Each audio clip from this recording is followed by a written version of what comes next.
C'est le troisième navire à raisonner en moins d'un mois. Sa nationalité est pour l'heure méconnue. Dans sa cargaison, 700 000 litres de carburant, de la marchandise de contrebande destinée à des pays arabes de la région, selon l'agence de presse iranienne.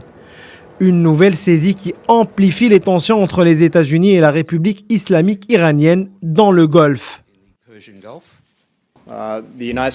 Les États-Unis ont été très honnêtes en disant que nos opérations dans le détroit d'Ormuz, le Golfe Persique et le Golfe d'Oman avaient un double objectif.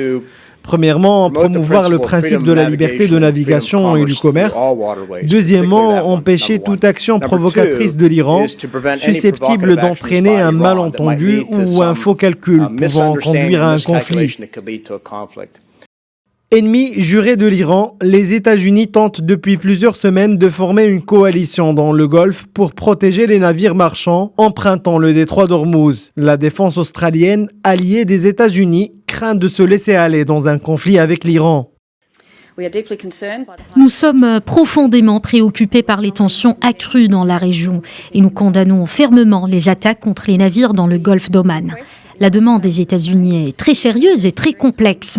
C'est pourquoi nous examinons actuellement très sérieusement ces demandes de coalition, mais nous déciderons finalement, comme nous le faisons toujours, de ce qui est dans notre intérêt souverain.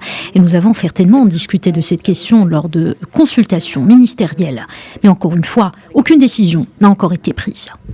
Les États-Unis se tournent vers l'Australie après avoir lancé l'idée d'une coalition en juin suite à des attaques contre plusieurs navires dans la région du Golfe. L'idée était que chaque pays allié de Washington y escorte militairement ses navires avec le soutien de l'armée américaine qui assurerait la surveillance aérienne de la zone et le commandement des opérations. Une offre déclinée par les Européens qui cherchent tant bien que mal à préserver l'accord nucléaire iranien.